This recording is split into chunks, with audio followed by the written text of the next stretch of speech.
Hi, everybody. Welcome back. We interrupt your regularly scheduled travel vlog. Yeah. We're going to do a little bit of a health update today. Yeah. So, you may or if you're new here, about 2 months ago, it's been almost 2 months, which is crazy. I had a seizure on a flight.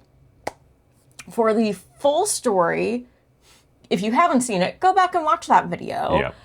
What you need to know for this is about 2 months ago, I had a seizure when we were on our flight to Norway, and it was the second seizure I've had in my life. The first one was 20 years ago. Yeah. So that A, sucked, and B, was very scary. So since then, we've gone through a whole journey, and so we thought we'd do a little video on kind of an update of what's been going on behind the scenes. Since then. Yeah, because the first video where we sort of told the story of the seizure, we didn't know, we hadn't been to the doctors yet. Yeah. So we didn't know what it meant, essentially. Yeah. Now we know a little bit better. Yeah. Yeah. So we're very, very fortunate because we do live right near Duke University, and they actually have an epilepsy clinic, which is fantastic. So we made an appointment. They were able to get me in really quickly, which was surprising. It was like the same week as we called or something, wasn't it? It was I think I called on a Thursday and the appointment was on a Monday. Yeah. It was very, very fast. We were I was shocked that I was able to get in so quickly as a new patient. Yeah. We got really lucky because the doctor I wound up meeting is one of the top neurologists you can see. Yeah. Especially for epilepsy. Yeah. And so it was really interesting. I'd never been to any kind of appointment at a university medical center before. And so Duke is a massive, massive complex. And we had to go into a sub building of the hospital to go to the epilepsy clinic. And it was really interesting because, you get in there, you get in the little waiting room, or the appointment room. Exam room is the term I'm looking for. Third time is the charm. And, the nurse takes your vitals and all that stuff. And then they had a doctor come in who basically was asking my whole life story. Very detailed. Extremely detailed of this seizure, my previous seizure, everything in between. And then he went out and shared those notes with the other doctor, who's my doctor, essentially. Yeah. And so he came in and he didn't actually say, congratulations, you have epilepsy. But he said, based on your history, there was another incident I had back in March or April that they're treating as a seizure. We don't know if it was or not. They're treating it as if I had a seizure. And so he was basically, based on that, you've now had 2 seizures in 6 months. And what I didn't know is that every time you have a seizure, once you have more than one, your likelihood of subsequent ones goes up exponentially with every subsequent seizure, and the half-life between them decreases. Yeah. So he was you've had 2 within 6 months. So your chances of now having a third in less than 6 months are much higher. So we're going to treat you as if you have epilepsy. Yeah. Which was really hard. I think for me, being in that exam room and having that conversation was essentially my worst nightmare of the last 20 years of my life come true. Because 1 in 8 people are going to have one seizure in their life, and you're never going to have another one. So to be at the point where in that room, meeting this doctor, being told, we're going to treat you as if you have epilepsy, was really hard. I was in a pretty bad place for a couple of days after that, just processing that. I'm not going to cry. It was a lot to wrap my head around. And I think that was the first time I was really fully processing that seizure. Yeah, definitely. Because when I had it, I was unconscious. I didn't remember it. You had to process it all right away. And I was kind of in la la land, like, I don't remember this. I can pretend it I'm didn't fine. happen. Yeah. I'm fine. Everything's fine. And then having that actual appointment with the doctor, I couldn't do that anymore.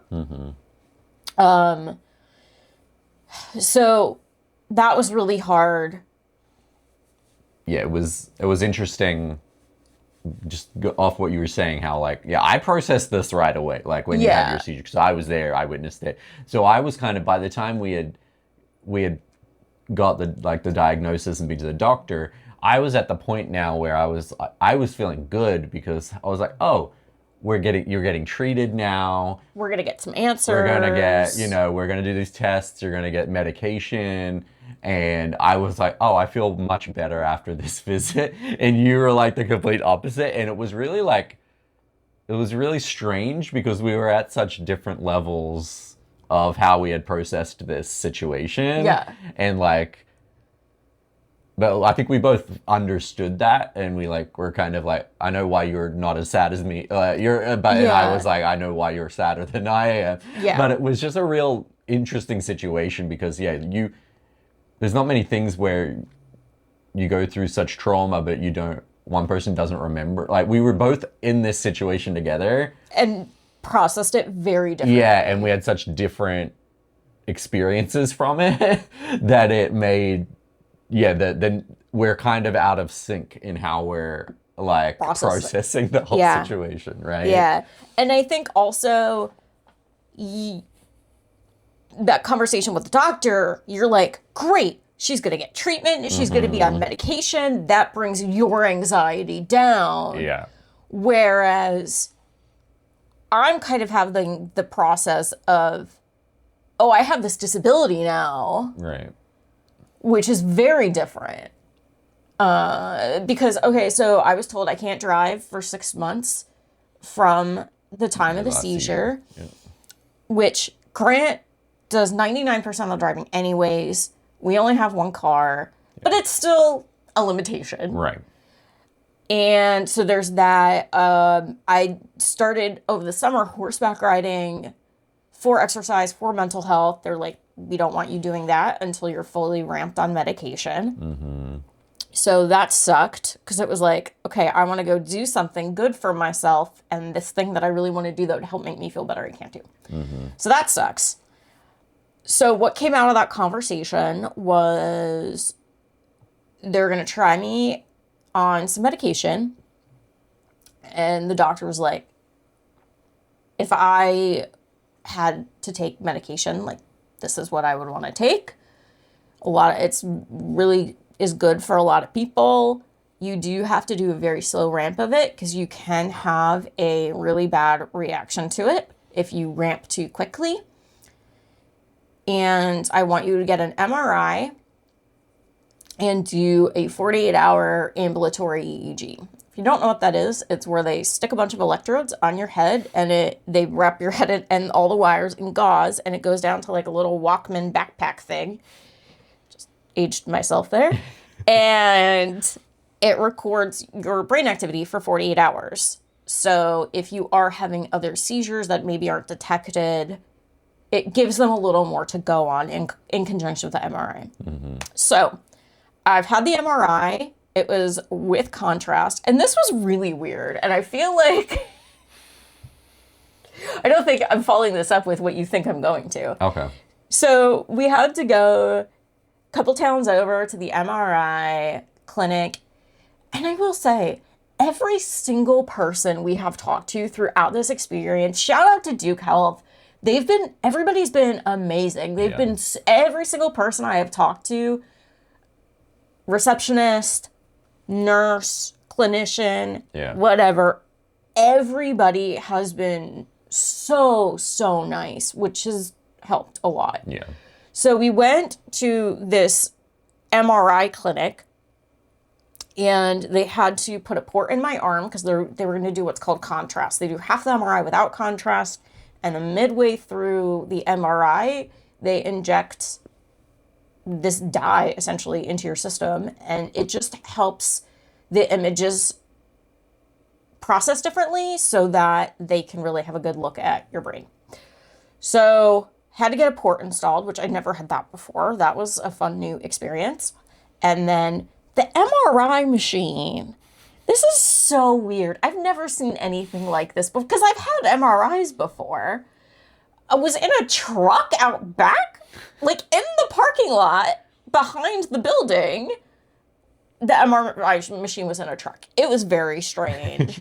And then, so I got in there, and the very nice man that was actually going to be doing, like, performing the MRI was like, okay, you lay down, we're going to put a blanket on you because it's kind of cold in here because we're in a truck. And then he was like, here's some headphones because it's really, really loud. I'm going to put earplugs in. We're going to put headphones on you and then pick whatever music you want. I'll put it on Spotify. And I was not prepared for that question. And I panicked. I was like, the new Taylor Swift album. And he was like, everybody's asking for that. So I've now listened to Life of the Showgirl on the worst headphones ever manufactured by mankind on my MRI in a truck. Yeah. So do the MRI. MRI came back normal. Yeah. So that tells us nothing, which is kind of what we were expecting. Essentially, they were looking for scarring on my brain. Mm-hmm. They didn't see anything. Yeah. So that's good news, I guess. But then that night, I started to feel really tired. And at this point, I'd been on the medication for about 2 weeks. And I started to get really tired. And then that night, I just got a raging fever. Yeah. I don't know. We didn't do a what am I trying to say? You don't know what exact temperature. I don't know what the temperature was. We didn't take my temperature. I don't know why. We have a thermometer, but we didn't. If I would guess, I would say it was like 102 or 103. Mm-hmm. It was quite high. Yeah. I was sweating, like had sweat dripping down my body. Yeah. I was shaking all night long. It was miserable. Yeah. And this continued for 4 days, this fever. Yeah. And then on Sunday, so that was Friday night. On Sunday, I was like, I'm starting to I think I got bit by bugs yesterday. Had what felt like mosquito bites. Yeah. And then it started to spread over my entire body. And by Monday morning, it had spread all over my torso, all down my arms. It was starting to go down my legs. Yeah. And so we decided to go to the emergency room because we were afraid that it was an allergic reaction to the MRI contrast, in which case I could go into anaphylactic shock. Yeah, because they did say if you have a rash, like go to the ER. Yeah. Because that is a sign that you're allergic to it and anaphylactic shock. Yeah. So the ER experience was, I think I can say, a little weird. Yeah. It was weird. Yeah. So once I got through triage at the ER, they didn't put me in a room. They put me in a chair in the hallway, which was not temporary. There was a sign printed on the wall of like chair A. Yeah. So that was very strange. And I'm in this public hallway lifting up my shirt so this doctor can see my rash. It was weird. And essentially, they said it could be the MRI contrast, it could be the meds you just started taking, or magical door C is you might have an autoimmune disorder. Mm. But we don't know which. So we're just going to send you home. Yeah. They put a port in again. Now I've had 2 ports in a week. But they ran a blood panel, everything came back normal, and they didn't give me any sort of antihistamine or steroid or anything. They just sent me home, which seemed odd, but sure. Yeah. And the rash just kind of continued to get worse, and I started, out of desperation, started taking Benadryl, which helped. I think you were taking Benadryl in the night, and you were taking like a Zyrtec during the day. Because I was so uncomfortable. The rash had spread my entire body. For the first couple days, it was itchy, and then it just kind of felt like my skin didn't fit my body, which is the best way I can describe it. It was just very uncomfortable. And like, finally, your fever did break, but the rash was sort of not. It slowed down, but it. Yeah. And I think at this point, yeah, we were pretty convinced it was an allergic reaction to the contrast. Yeah, just because of the timing. Because of the timing, you had the fever, which I think the fever was 100% probably from the contrast, is my guess. No, you think that was also? I think it's all the same. So, fast forward. You were like, because your neurologist said, hey, stop taking the meds. So once we were at the ER, I started emailing my neurologist because he was like, if you need anything, just email me. That's the quickest way I can get back to you. So started emailing him, letting him know I was in the ER, and he said, stop the medication immediately. Mm-hmm. It's very, very rare that someone would have a reaction this quickly because I was still on the lowest dosage. I hadn't started ramping up yet. You were about to ramp up. I was about to. Yeah. The next day. Mm-hmm. And I was really bummed because this was supposed to be like the best possible medication, like the best case scenario medication. Mm-hmm. And I was really bummed. One of the other options is a medication I was on 20 years ago that I had a really bad experience with. I had a lot of side effects from it. So I was really bummed. Yeah. And I was convincing myself that it was the MRI contrast. Yeah. But out of safety, we stopped that medication, and he said, when the rash comes down, we'll talk about other options. Mm-hmm. So this week, I had a follow-up with my psychiatrist because I'm on a bunch of other medication. Everyone's getting my full medical history here. Goodness. So I was telling her this whole ER saga, and I was like, I'm sure it's the MRI contrast. And she kind of does some Googling, and like live in our meeting, and she goes, I think you had Stevens-Johnson syndrome, which I'm familiar with because I've had it before. And if you've never heard of it, it is a kind of allergic reaction you can have to medication. It's really common with antibiotics. So if people are allergic to penicillin, this is likely the reaction they get. And it is a very bad rash on your body, very high fever. And if it progresses enough, this is really gross, but your skin can start blistering and it peeling and like sloughing off your body. And you need skin grafts and stuff to recover. It's very, very, very serious condition if it gets bad enough. She's like, I think that's what you had. And I'm just like, which would be from the medication, not from the MRI contrast. Yeah. And we were like, yeah, this has to be it. Like, I think we were fooled because it came right after the contrast.